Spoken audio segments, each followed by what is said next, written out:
सप्त गुणों में स्थित प्राणी स्वर्गाधिक उच्च लोकों में, रजोगुणों में स्थित प्राणी मनुष्य लोक में, व तमास पुरुष आलस और निंदा में डूबे हैं, जो वो अधोगति और नीच योनियों को प्राप्त होते हैं। पहले ये तात्पर्य समझ लें जो भगवान कृष्ण का आशय है।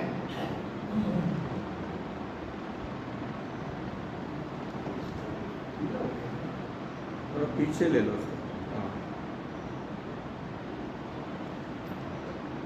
वो आशय ये है जो हमें समझना है, भौगोलिक रूप से स्वर्ग और नरक कहीं नहीं। यह तीनों मन की स्थितियां और चित्त की स्थितियों पर निर्भर करता है। पहले ये कंसेप्ट हमको सबको क्लियर होना चाहिए। स्वर्ग कोई ऐसी जगह नहीं है जहाँ पे आप टिकट कटा के ट्रेन से जा सकें या बस से जा सकें, ऐसा कोई स्थान नहीं। वो कहते हैं आप गहन सुख में हैं यदि, आनंद में हैं यदि, चित्त आपका शांत है यदि, तो आप स्वर्ग में हैं।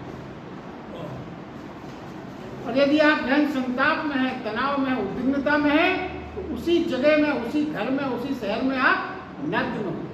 भौगोलिक स्थिति में कोई फर्क नहीं। एक ही घर में रहने वाला एक स्वर्ग में भी हो सकता है और वहाँ दूसरे के लिए वही घर नरक भी हो सकता है। इसकी कोई भौगोलिक परिभाषा नहीं।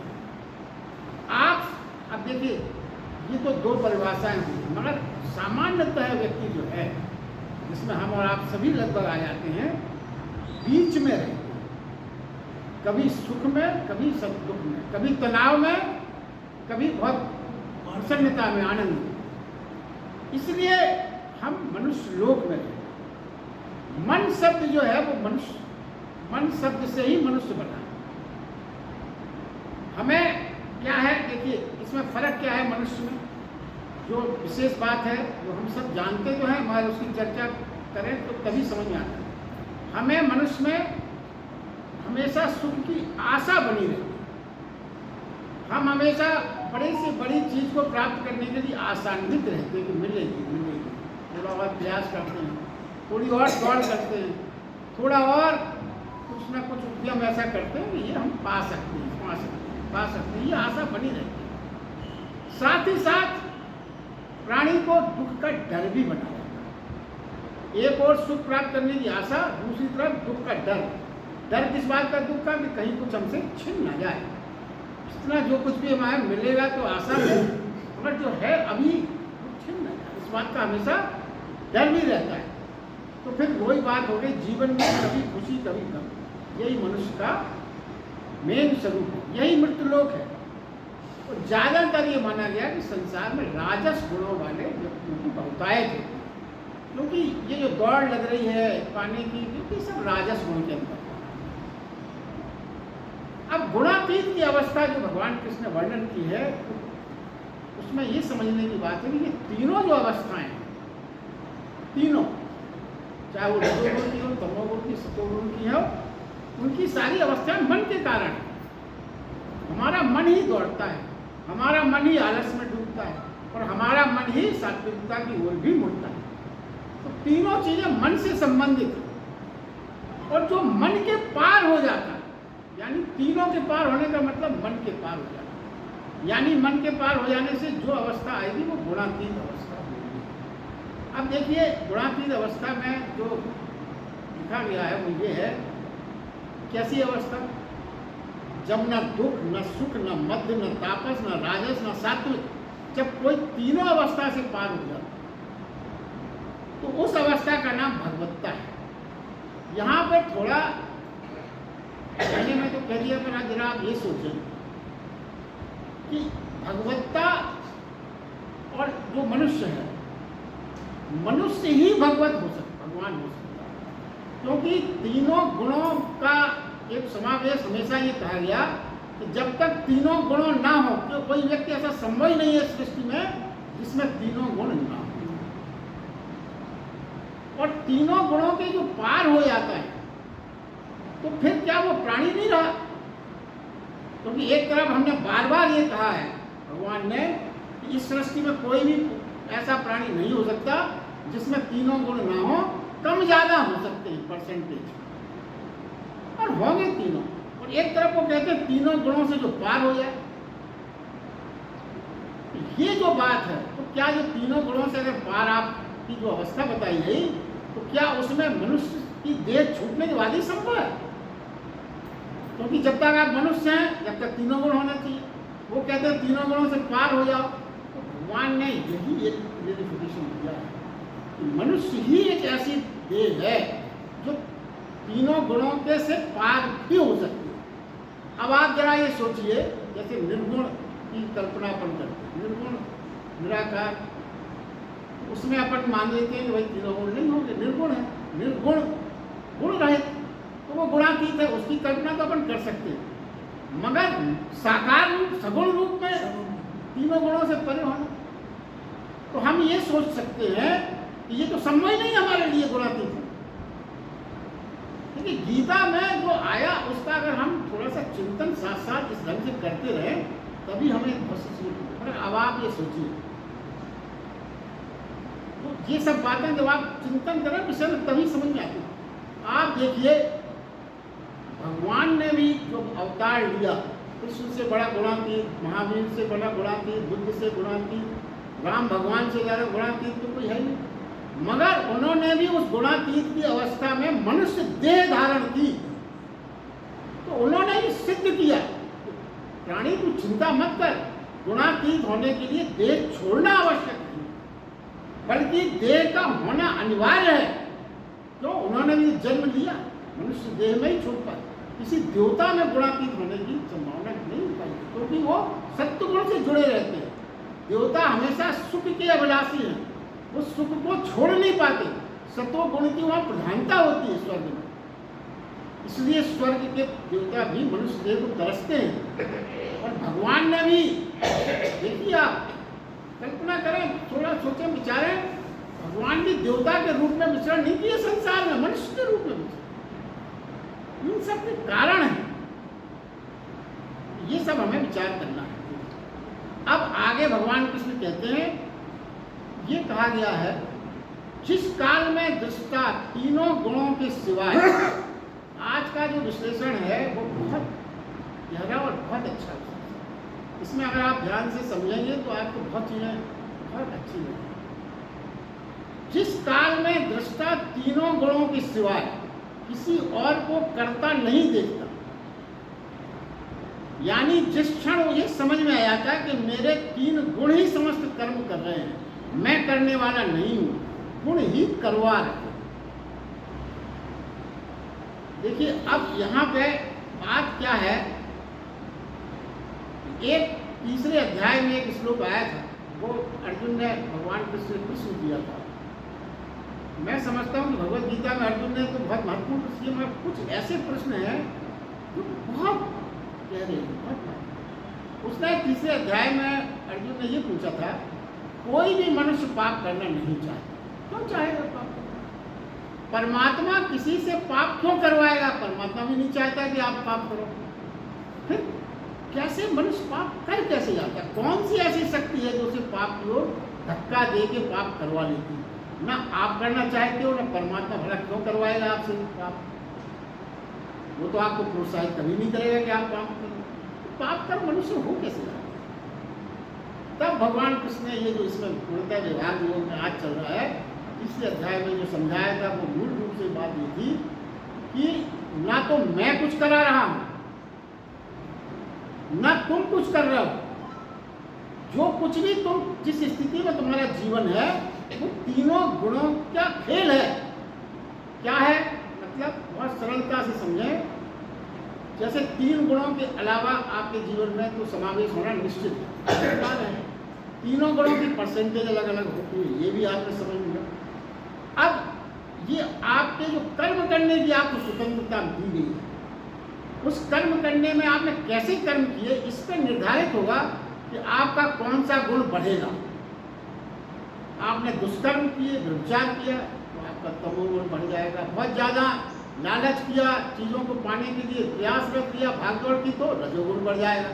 और आपने करुणा, दया, परमार्थ में जीवन दिया, तो सत्वगुण बढ़ जाएगा। तो ये जो कर्म करने की स्वतंत्रता है, जो भी आप कर्म करोगे, तो ये तीनों गुण जिस हिसाब से बढ़ेंगे, तो तीनों फोर्स आपके ऊपर लगे। तो एक जो मैथमेटिक्स स्टूडेंट है वो अच्छी समझ सकते हैं कि जब किसी चीज़ पर तीन फोर्स लगेंगे तो उसका मूवमेंट किस डायरेक्शन में होगा, रिजल्टेंट फोर्स एक नाम आता है। अगर आप किसी चीज़ को तीन लोग खींच रहे हैं तो कुछ ज़्यादा ताकतवर होगा एक फोर्स, एक कुछ कम होगा, एक कुछ बीच का होगा, तो तीनों फोर्स तीनों जगह वो नहीं जाएगा, वो किधर जाएगा, एक रिजल्टेंट फोर्स निर्मित हो जाएगा। तो भगवान ने उस उत्तर में यही समझाया था कि ये जो तेरी जीवन धारा जिस दिशा में जा रही है वो ये रिजल्टेंट फोर्स ही उसका परिणाम के कारण जा रही है। तूने जैसे कर्म किए हैं, जो से अपने गुण जिस हिसाब से बढ़ाए हैं, उसी हिसाब से तेरी जीवन दिशा उसी ओर मुड़ गई। या तो तू सुख की ओर जा रहा है, आनंद की ओर जा रहा है, शांति की ओर जा रहा है। यदि तूने सतोगुण बढ़ाए तो ऐसा होगा, यदि तेरा रजोगुण है तो वो दिशा अलग होगी, तमोगुण। तो कोई न घटिया रहा है ना तू कुछ अपनी इच्छा से कर पाएगा। हर आदमी चाहता है कि मुझे सब सुख आनंद प्राप्त हो, मगर तुमने ऐसे कर्म किए हैं कि वो रिजल्टेंट फोर्स उस तरफ डायरेक्शन में बन ही नहीं रहा है। तो फिर आप कैसे उस दिशा में जाएंगे? चाहता तो हर कोई है कि हमारे जीवन में शांति रहे, सुख रहे, आनंद रहे, ये आपके लिए संभव नहीं है। इसलिए भगवान ने ये बार बार कहा कि आप अपने में सुधार करें, अपने कर्म ठीक करें, बाकी सब ऑटोमेटिक घटित होगा। और देखिए, भगवान भी इस नियम के विरुद्ध परमात्मा भी नहीं चल सकता। आप दिन भर गायत्री मंत्र की माला जपें, मगर यदि आप अपने कर्मों में सुधार नहीं करेंगे तो आपकी जीवन धारा को उस डायरेक्शन में लाने की शक्ति परमात्मा में भी नहीं। ये परमात्मा ने स्वीकार किया, इसलिए भगवान ने ये बात स्वीकार की। अब देखिए, सवाल ये आता है कि हमारा अहंकार ये कैसे स्वीकार करे कि मैं नहीं कर रहा, धन मैं कमा रहा हूँ, मकान मैं बनवा रहा हूँ, कार मैं खरीद रहा हूँ, बच्चों की व्यवस्था मैं कर रहा हूँ, और आप कहते हैं कि आप ये मत मानो कि आप कर रहे हो। कैसे नहीं मानो? उसके अंदर एक स्वाभाविक बात है पैदा, हर चीज़ तो मैं कर रहा हूँ, मगर देखिए हर काम जो आप कर रहे हो वो आपके अंदर जो गुण बढ़े उसके कारण। देखिए, इसका सरलता से समझें।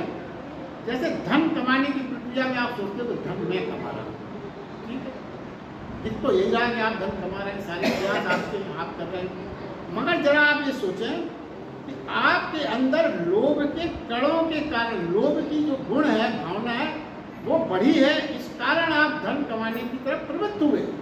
और लोभ का जो गुण है वो रजोगुण का भाव है। तो जो लोभ अगर आपका है तो रजोगुण के कारण, आप रजोगुण के इस लोभ ने आपको धन कमाने के लिए दौड़ाया, भगाया, असंतोष जगाया, लोभ लालसा से बड़े बनने की चाह ने किया, आपने नहीं किया, आपने नहीं किया। लोभ की लालसा ने आपको आगे बढ़ाया, उसी रजोगुण ने बढ़ाया। मतलब वो ये कह रहे हैं कि सारा जो कुछ भी कृत्य है वो गुणों के कारण है। जो अभी शुरू में आया, आप ये सोचते हो मैंने किया, करता मैं हूँ, कोई करता नहीं है, सारे कर्ता गुण के कारण, गुण है कर्ता, ये मानना है। और देखिए, अगर आप यदि ये तत्व निष्क्रिय हो जाए, लोभ तत्व यदि आपके अंदर किसी भी तपश्चर्या साधना के कारण निष्क्रिय हो जाए, फिर आप धन कमाने को नहीं कर सकते।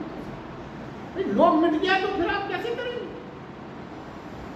फिर आप कर नहीं सकते। देखिए, प्रेम, आप सोचते कि मैं तो प्रेम सबसे प्रेम करता हूँ, बड़ा प्रेम करता हूँ, पर प्रेम है, मगर उसमें अगर आप देखें वासना के कण के आकर्षण पैदा करते हैं प्रेम, फिर आप सक्रिय करते, वो जो कण हैं, वासना के कण है, आकर्षण के कण, वो सक्रिय करते, फिर आप सक्रिय हो जाते, फिर आप कहते मैं कर रहा हूँ।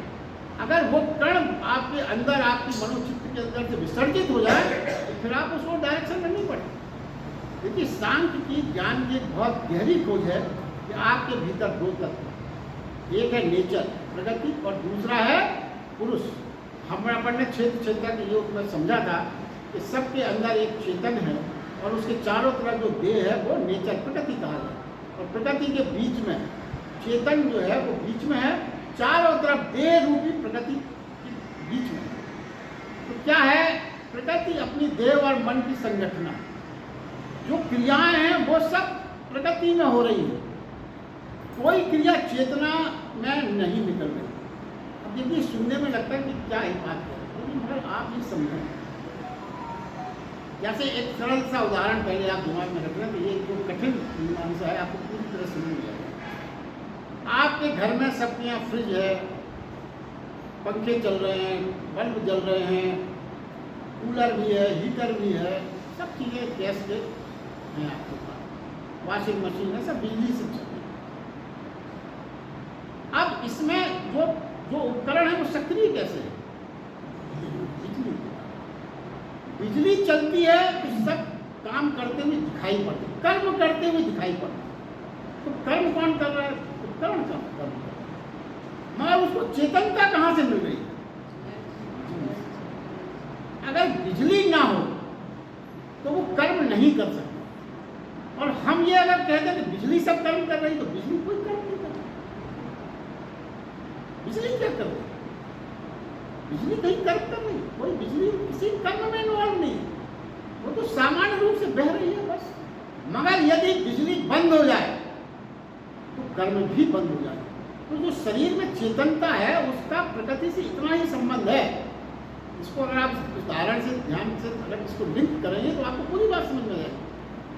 चेतनता यदि ना हो तो शरीर का कोई पार्ट क्रिया कर ही नहीं सकता। जैसे बिजली ना हो तो कोई क्रिया नहीं कर सकते, वैसे ही चेतनता यदि ना हो तो शरीर का कोई भी अंग, कोई भी पार्ट, कोई भी क्रिया नहीं कर सकता। अब जो चेतनता है वो परमेश्वर का अंश है, परमात्मा का अंश है। कभी अब चेतनता जो आदमी है, आत्मा है अंदर, वो उसके दो प्रकार के रूप बताए गए। दो प्रकार का उसका क्रिया है, दो प्रकार से क्या होती है, और वो सब हमारे अंदर क्या है। कभी चेतनता जब वो काम जो हो रहा है उससे अपने आप को इतना जोड़ लेती है कि वो कहने लगती है कि मैं कर रहा हूँ। इस स्टेज में ही उस आत्मा को जीवात्मा कह दिया जाता है। जीवात्मा ने क्या किया, जो भी काम शरीर कर रहा है वो जीवात्मा इस रूप में स्वीकार कर लेती है जैसे मैं कर रही हूँ। इसीलिए जीवात्मा अपने आप को फिर क्या है, देखिए हम अपने को अगर शरीर मानते हैं तो उसमें हम ये अब खुद नहीं मान रहे हैं शरीर, क्योंकि हम खुद तो कुछ कर ही नहीं सकते, जड़ है। जीवात्मा हमको इस बार प्रेरित, जब जीवात्मा उससे अपने आप को जोड़ लेगी आपकी क्रियाओं से, तो आप मानने लगेंगे कि मैं शरीर हूं, आत्मा नहीं। तो सबसे पहली स्टेज में आत्मा ने ये स्वीकारा कि मैं ये काम कर, तब हमारे अंदर ये मनोवृत्ति आई कि मैं शरीर हूँ, अन्यथा हम अपने आप को कभी शरीर नहीं मानते। और जहाँ दूसरा इसी एक तो इस आत्मा का एक रूप तो ये है, दूसरी इसकी सक्रियता और है। वो क्या है, वो ये है कि वो आत्मा जो जीवात्मा का रूप न लेके साक्षी आत्मा के रूप, साक्षी बन जाए, दृष्टा बन जाए, वो सिर्फ देखे काम होते हैं, अपने आप को इन्वॉल्व करे। यही जो साक्षी की जो आत्मा का साक्षीपन है, साक्षी भाव है, यही भगवत्ता है, यही परमात्मा का स्वरूप है, और यही हमको भगवत्ता को ले जाता है। ये देखिए, ये जो चीज़ है बहुत कठिन है समझना, मगर यदि आप उसको सरलता से समझेंगे, एक बार यदि आपको समझ में आ गई तो फिर आपके दिमाग में पूरी तरह से बैठ जाएगी, कभी आप कंफ्यूज नहीं। इस प्रकार दृष्टा को आप कर्ता बना सकते हैं। जो आप देख रहे हैं, अब आप क्या करते हैं, अब कभी कभी जो दृष्टा एक्चुअल, और ये भी समझ लें कि आत्मा वास्तव में दृष्टा ही है, साक्षी ही है, उसका मूल स्वभाव वही है, मूल स्वरूप उसका वही है। हम उसको स्वरूप को जीवात्मा के रूप में बदल जाते हैं, मगर वो है तो दृष्टा ही। तो दृष्टा को आप कर्ता बना सकते हैं, ये आपके ऊपर निर्भर किया, ये स्वतंत्रता है आप। और ये, मगर ये स्वतंत्रता तो है कि आप ये मानने लगे शरीर, मगर ये स्वतंत्रता का गलत प्रयोग है। ये जो आपने मान लिया आत्मा ने कि वो स्वतंत्र मानने के लिए ठीक है, मगर ये स्वतंत्रता का गलत प्रयोग है, और मोक्ष स्वतंत्रता का ठीक प्रयोग। आपकी चेतना प्रतिफल साक्षी है, तो मोक्ष का भाव यदि आता है तो वो उसका सही प्रयोग है, ये मानना चाहिए। बस ये तीनों गुण ही करता है, अन्य कोई नहीं। ये भाव यहाँ आया, जो ऐसा देखता है, जैसा जो तीनों गुण ही कर रहे हैं, हम कुछ नहीं कर रहे हैं, जो ऐसा देखता है गुणों के पार ऊपर वही उस सच्चिदानंद तत्व को जानता है। ये भगवान कृष्ण का, जो ऐसा देख लेता है, समझ लेता है कि तीन गुण ही करता है, अन्य कोई नहीं, जो ऐसा देखता है तीनों गुणों के पार ऊपर वही उस सच्चिदानंद को तत्व से जानता है। यही आपका स्वभाव है, परम ब्रह्म यही है। सब कर्मों के फल के नियम कर्म पर लगते हैं, यानी कर्ता पर लगते हैं। ये भी समझना, सारे कर्मों के फल किस पर लगेंगे? जो करता हो। अगर आप कोई भी काम करेंगे तो अगर इनाम मिलना है तो कर्ता को मिलेगा, दंड मिलना है तो कर्ता को मिलेगा। तो कर्ता आप हो तभी आपको दंड मिलेगा या पुरस्कार मिलेगा। साक्षी पर कोई नियम कैसे लग सकता है? साक्षी न दंड का भागी होगा न पुरस्कार का भागी होगा। क्यों? वो तो साक्षी है, वो तो सिर्फ देख रहा है। दर्शक जो मैदान में बैठे फुटबॉल मैच या क्रिकेट मैच देख रहे हैं, उनका कोई नियम थोड़ी लागू होगा, कुछ नहीं। वो तो जिम्मेदार नहीं है हार जीत के लिए। हार जीत के लिए जिम्मेदार कौन है? जो कर्ता के रूप में खेल रहा। तो साक्षी ही सन्यासी हैं, कुछ करने को नहीं है, मात्र दृष्टा है, इसलिए उनको सन्यासी माना।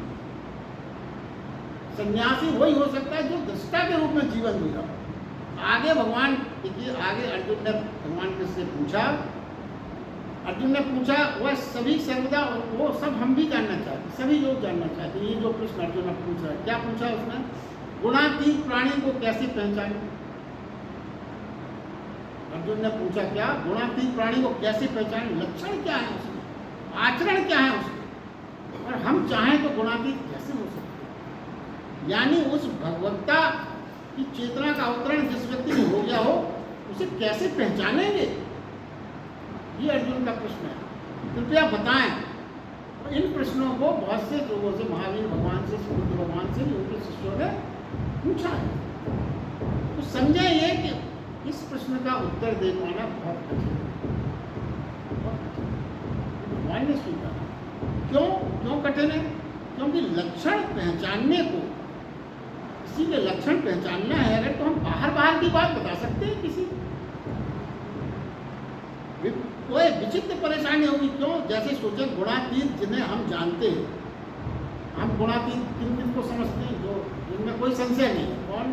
कृष्ण भगवान, महावीर, बुद्ध, ईसा मसीह, पैगंबर, भगवान राम, आदि सब अपने दृष्टि में गुणातीत हैं, क्योंकि इन्हें भगवान का नाम दिया गया। मगर जरा आप उनके बाहरी रूप को देखें, कृष्ण भगवान, कहाँ महावीर भगवान, कहाँ ईसा मसीह, कहाँ बुद्ध। तो अगर आप बाहरी लक्षणों से समझेंगे तो इनके लक्षणों में तो कोई मेल ही नहीं है। तो वो कहते हैं कि इसमें तो बिल्कुल अलग अलग है। एक ही कालखंड में हुए थे दोनों, महावीर और बुद्ध, तो भी वो बिल्कुल अलग अलग थे।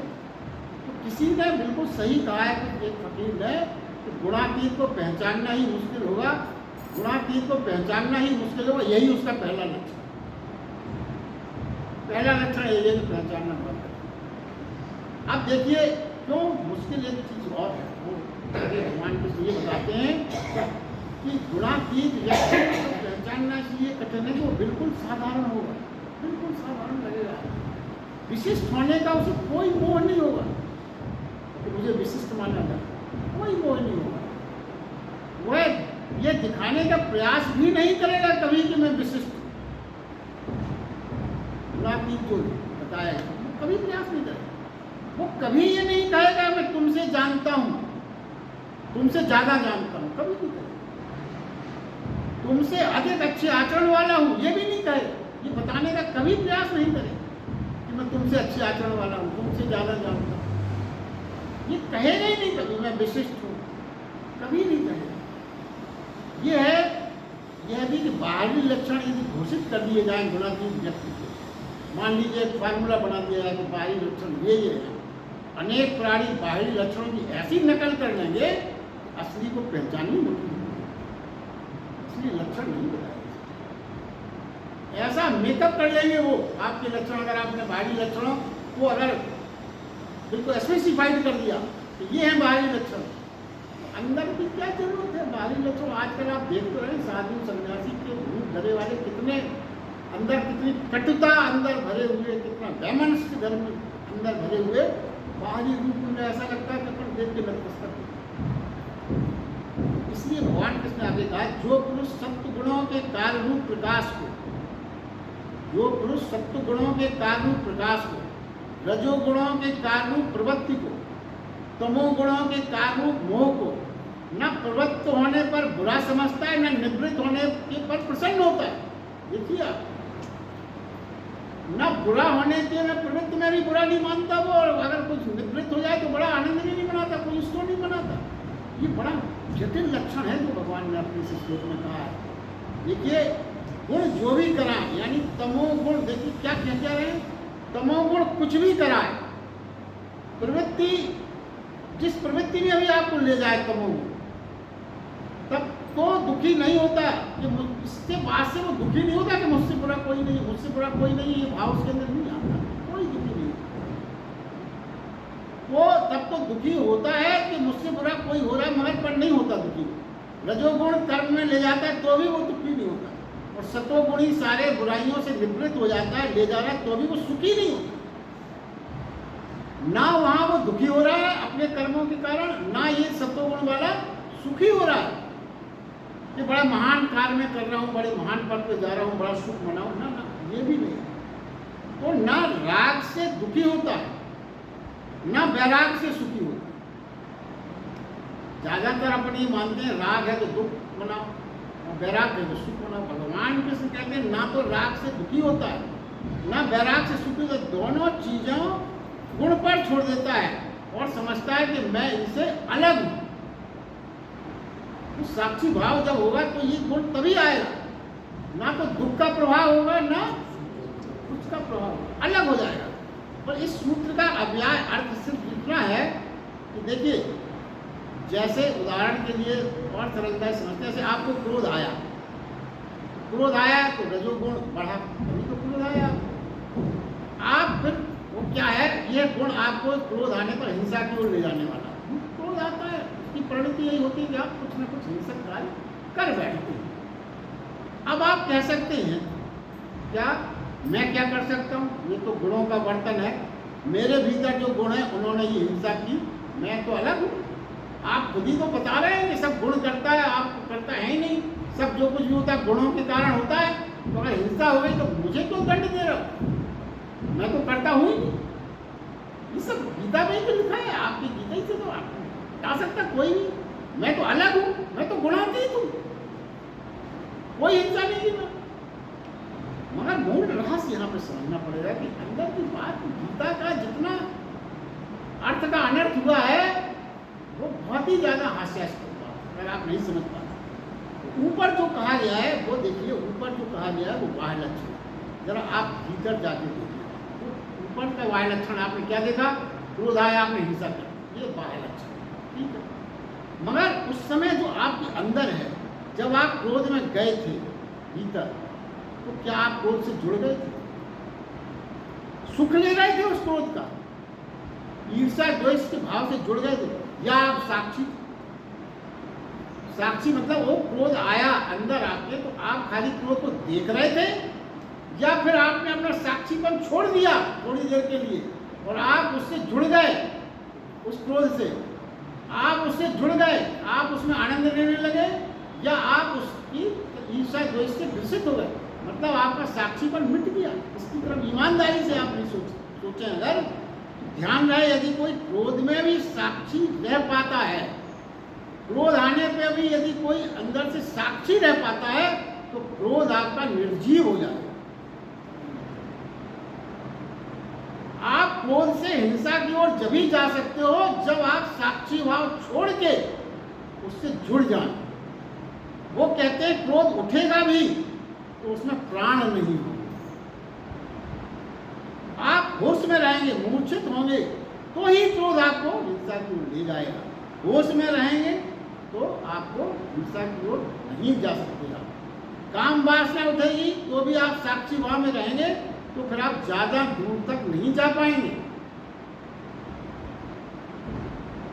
आप क्या है, ये जो कुछ भी दिखता है कर्म, ये आपके सहयोग के बिना, देखिए बहुत इंपॉर्टेंट बात है, आपके सहयोग के बिना यानी साक्षी भाव को खोए बिना कोई भी चीज बहुत दूर जा ही नहीं सकती। आपका जो भी हिंसा की ओर, जो भी वासना की ओर, जो भी व्यभिचार की ओर कदम होगा यदि, तो वो साक्षी भाव के खोए बिना कोई भी चीज बहुत दूर नहीं जा सकती। जब आप साथ हो जाते हैं, जब आप साक्षी भाव छोड़ के साथ हो जाते हैं, तब चीजें दूर तक जाती हैं। लेकिन ये बहुत भीतर की बात है, ये तय कर पाना कठिन है। ये आपकी ईमानदारी पर निर्भर करता है, आप इसने कैसा महसूस किया ये आप बता सकते, वरना भीतर की बात। आप कह सकते हैं कि भाई गुण ही बरतते हिंसा हो रही मेरा दोस्त, भीतर यदि आप जान के सच्चाई से ये बात कहें, क्या उस समय आप साक्षी थे, तो जो आपको जवाब मिला वही एक जीवन की सच्चाई है। सारी नीति हमें चुनाव सिखाती है, अच्छा क्या है बुरा क्या है, यही सब बातें हो रही। वो कहते हैं, भगवान कृष्ण ने बिल्कुल अलग बात कही है, बुरा उठे या भला उठे तो उठने देना उसको। आपके भीतर भलाई की बात उठे, बुराई की बात उठे, उठने देना, कोई फिक्र मत करना। क्या, ना भले की स्तुति ना बुरे की निंदा, ना भले की स्तुति ना बुरे की निंदा, दोनों को देखते रहना बस।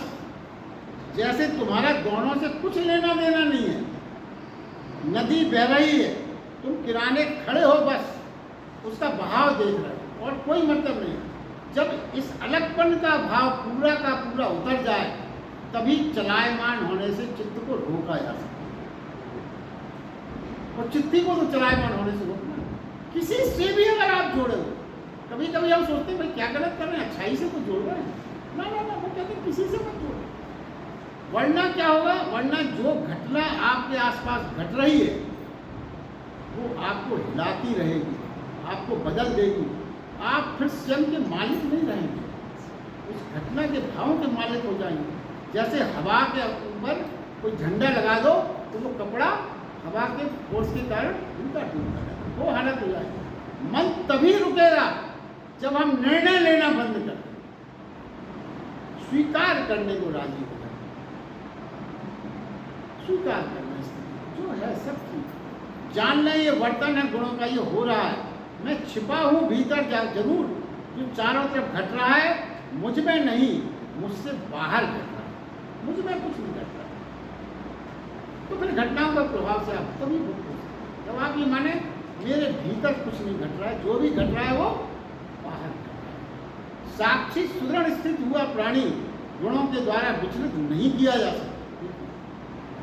एक एक सेंटेंस में बहुत गहराई है, अगर आप चिंतन करेंगे तो आपको ये बातें दिमाग में अगर बैठ गई ना, तो कोई भी चीज़ आप कहीं भी सुनोगे तो आपको बहुत क्लियर लगेगा, कोई कंफ्यूजन नहीं। साक्षी सुदृढ़ स्थित हुआ प्राणी, साक्षी भाव में सुदृढ़ मतलब साक्षीपन जो कभी ना छोड़े, वो गुणों के द्वारा विचलित नहीं किया जा सकता। ऐसा समझता हुआ जो सच्चिदानंद परमात्मा एक ही भाव से स्थित हुआ, उस स्थिति में उस स्थिति से भी चलायमान नहीं रहता।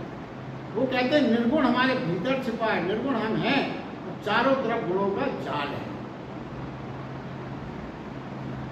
अगर गुणों से बंधे रहेंगे तो निर्गुण का बोध नहीं होगा, यदि गुणों से बंधे रहेंगे तो निर्गुण का बोध नहीं हो सकता। अगर गुणों से मुक्त होंगे तो निर्गुण की स्थिति हो जाती है, और निर्गुण की ये स्थिति ही सच्चिदानंद परमात्मा की स्थिति।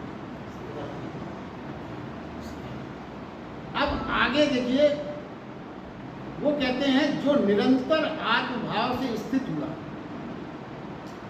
जो धीर पुरुष सुख दुख में और अपने स्वरूप में स्थित हुआ, मट्टी के ढेले पत्थर और सोना तीनों में समभाव रहता है, जो प्रिय अप्रिय में सम रहता है, जो अपनी निंदा स्तुति में सम रहता है, जो मान अपमान में सम रहता है, जो मित्र शत्रु के पक्ष में सम रहता है, जो संपूर्ण कर्मों के प्रारंभ का त्यागी है, वह मनुष्य गुणातीत कहा है। क्योंकि इसको समझने की कोशिश करते हैं। क्या है पहली बात जो उन्होंने कही, जो निरंतर आत्मभाव से, निरंतर आत्मभाव में स्थित हुआ, इसका क्या मतलब है? निरंतर आत्मभाव में स्थित होना क्या है? जो निरंतर इस बात का स्मरण रख पाता है कि मैं हूँ अपने भीतर, सदा ये याद रखता है कि मैं हूँ चेतन, और इस चैतन्य से किसी और को नहीं जोड़ता, वही बात वही कहा जाएगा कि निरंतर आत्मभाव में रहना, मतलब अपने चैतन्य को किसी और गुणों से जो नहीं जोड़ता, वो ही निरंतर आत्मभाव में रहता है। आपने अपने चैतन्य को किसी चीज से नहीं जोड़ा, किसी गुण से नहीं जोड़ा। और फिर क्या है, ऐसे भाव का जो नाम है वही आत्मभाव है। आगे कहते हैं सुख दुख में को समान समझने वाला, समझे जो तो वो आत्मभाव में हुआ। सुख दुख को समान हो जाएंगे, समता उसकी छाया हो जाएगी। जरा सोचें आप, सुख और दुख अलग कैसे मालूम होंगे? सुख और दुख अलग कैसे मालूम होंगे? जिस चीज़ को हम आज पाना चाहते हैं, जिस चीज़ को भी हम आज पाना चाहते हैं हमें सुख लगता है। क्यों पाना चाहते हैं? सुख के लिए। हाँ, कल पा लेने से फिर हम उसे छूटना भी चाहते हैं उससे। वही चीज़ जो कल हम पाने के लिए, सुख पाने के लिए थे, फिर क्या हो जाएगा? उसको हम छूटना चाहते हैं, फिर वो दुख का कारण बन जाता है। फिर आगे कुछ सुख दिखता है, वही क्रम आगे चल के दुख हो जाता। क्यों? क्या है? देखिए, हमें इसका बोध नहीं होता। आप कोई भी चीज़ पाना चाहते हो, आप किसी मकान में रह रहे हैं, बहुत अच्छा लग रहा है आपको, बहुत सुख प्राप्त हो रहा है, आनंद है, ठीक है। ठीक आपके सामने यदि उसके आपका अगर सिंगल स्टोरी है, कोई 3 स्टोरी का भव्य बिल्डिंग खड़ी हो जाएगी, तो वही मकान आपके वो सुख देना बंद कर देगा, आपके दुख का कारण हो जाएगा। 24 घंटे आपको सामने बिल्डिंग दिखाई देगी।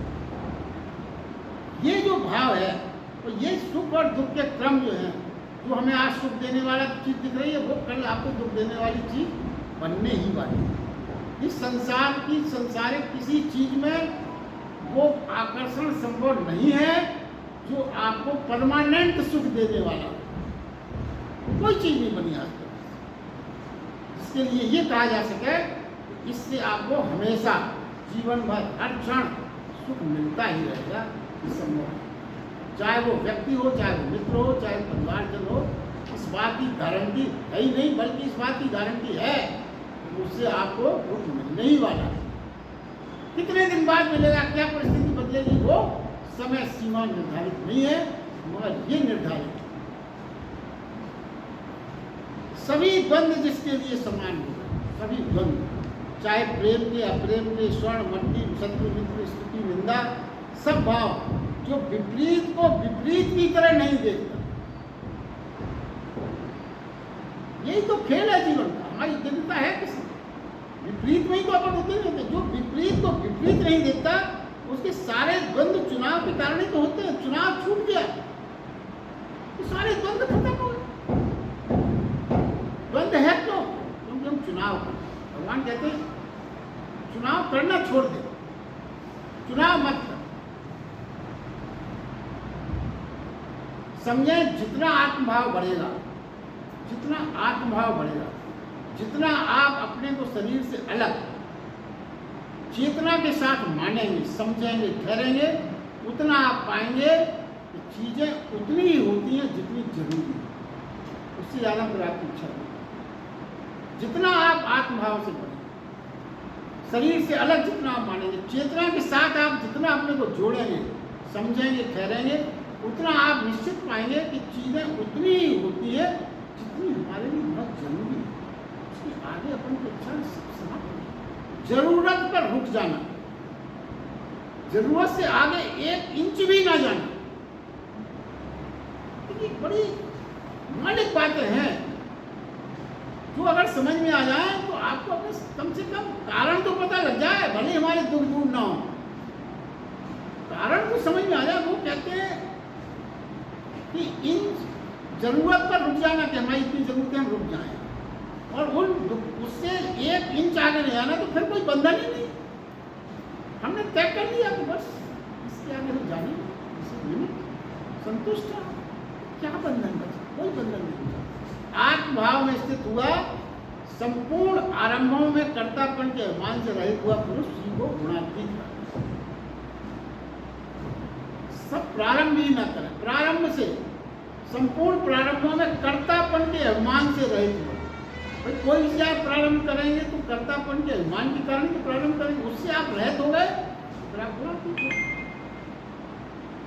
जो पुरुष, आगे वो कहते हैं, जो पुरुष अब्रह्मचारी भक्त रूप योग के द्वारा, अब्रह्मचारी भक्त रूप के द्वारा, क्योंकि एक शब्द गीता में भगवान ने कोई भी शब्द बिना मतलब इस्तेमाल नहीं किया।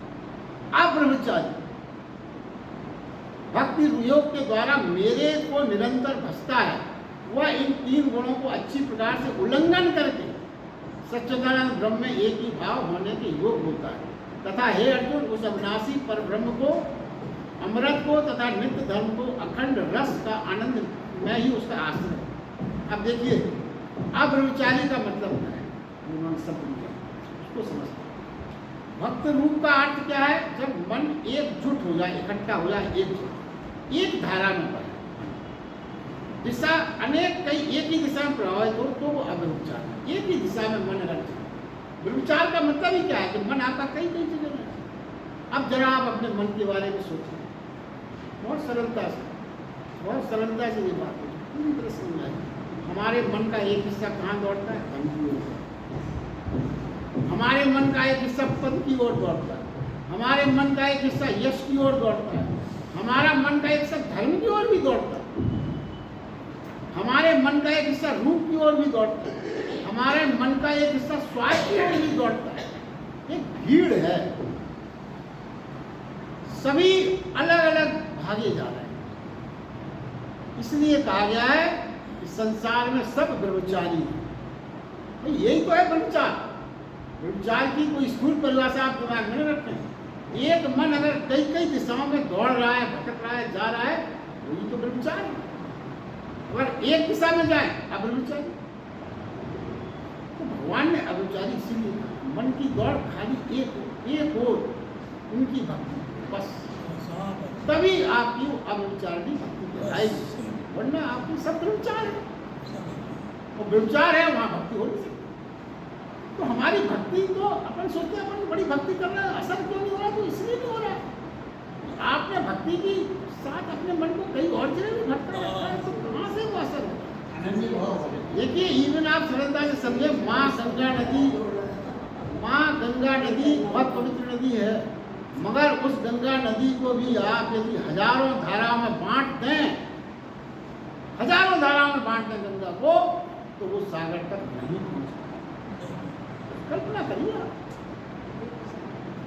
अगर आपने गंगा नदी की धारा जो बहुत भगवान की स्वर्ग से लाई गई नदी है, उसको भी यदि आपने हजारों धाराओं में बांट दें अलग अलग, सागर तक नहीं पहुंचेगा। ये यथार्थ है। जब तक कोई अब्रह्मचारी भाव से सत्य की ओर स्वयं को, सच्चिदानंद को नहीं ले जाएगा, उसको उपलब्धि नहीं हो सकती। ये सूत्र है। क्यों नहीं पा रहे हम जी? कारण है, और ये सच्चाई है। और गीता सुनने में बस यही है, आपको यही भाव समझना। आगे कहा गया जो निरंतर मुझको भजता है। भजन क्या अर्थ है? भजन का अर्थ बहुत स्पष्ट भगवान ने कई बार पिछले भी कहा, मेरे रोए रोए में रस की तरह जब कोई भाव डोलता है, रस डोलता हुआ भजन। ये उच्चारण वाला नहीं, रोए रोए में रस की तरह कोई चीज, कोई भाव डोलता रहे, उठूं बैठूं चलूं, भोजन करूं, कुछ भी करूं, एक स्मृति सजग रहे, जागृत रहे, तो उस परम को उपलब्ध करना है। ये भाव हमेशा बना, यही भजन। ये भजन हमेशा चले उठे, कुछ भी करें, सत्य को खोज लेना है, मुक्ति को ले पा लेना है। ये भाव हमेशा बना। ये भाव शब्द ना बने, शब्दों की जरूरत नहीं है। ये भाव शब्द ना बने, ये कोई आवश्यक नहीं है कि ये शब्द बने। भीतर भाव रहे, शब्दों की आवश्यकता नहीं। भजन में हम कहते हैं शब्द के बिना भजन कैसे बना? भगवान किसे कहते हैं? भीतर भाव रहे। भक्ति का अर्थ ही है भाव। भक्ति का अर्थ ये भाव बना रहे। अंत में कहा, हे अर्जुन, इस अविनाशी परम ब्रह्म अमृत का, नित्य धर्म का, अखंड रस आनंद का मैं ही आश्रय हूं। तू इस ओर अगर बढ़ेगा तो मैं तेरा आश्रय बन जाऊंगा। ईमानदारी से, सच्चाई से बढ़ेगा तो मैं तुझे आश्रय देने के लिए। आप देखिए जीवन में हमने हमेशा महसूस किया, आप किसी सत्कार्य के लिए सत्कर्म में निकलते, एक अनजानी शक्ति आपकी मदद करती है। जब ये कार्य आप कोई भी आप करते हैं, कहीं भी करते हैं, पता नहीं कौन सी शक्ति आपकी मदद करने के लिए आ जाती है। आपके खुद का बल तो आप कल्पना नहीं कर सकते। उन 3 दिनों में किसी आयोजन में, धार्मिक आयोजन में, या घर के शादी ब्याह को भी आप आयोजन ही मान लो, वो भी बहुत बड़ा कार्य है। आप इतने लग जाते हैं कि आप कल्पना नहीं कर सकते कि मैं कैसे कर पा रहा हूँ। कर तो आप ही रहे, कोई दूसरा नहीं कर रहा। कहाँ से आ गई वो ऊर्जा? देवताओं की ऊर्जा है, शिवों की ऊर्जा है। वो ऊर्जा आपको देते हैं सब कार्य के लिए। भगवान ने कहा कि तू कर तो, मैं तेरा आश्रय बन जाऊँ, मैं तेरी ऊर्जा बन के तेरे अंदर आ जाऊँ। मैं का तात्पर्य है आपके भीतर जो मैं की आखिरी शुद्धतम अवस्था है। मैं तुझे मदद करूँगा, इसका मतलब मैं कोई ऐसा नहीं है कि कोई वो आके खड़े हो जाएंगे आपका हाथ बटाने लगे, ना ना ना। वो कहते हैं आपके भीतर जो शुद्धतम अवस्था का होना है, वो जो छिपी है शुद्धतम अवस्था, उसको जागृत करें, उससे आपको मदद करें। और वो कहते हैं जो व्यक्ति ऐसी एक धारा को उपलब्ध हो जाता है, जो व्यक्ति ऐसी एक धारा, मतलब विपरीत तमाम धाराएं जो बताएंगे, एक धारा को उपलब्ध हो जाता है, वो तीनों गुणों के पार गुणातीत ब्रह्म के साथ एक ही भाव हो जाता है और वो योग हो जाता है। मुझे आज का अध्याय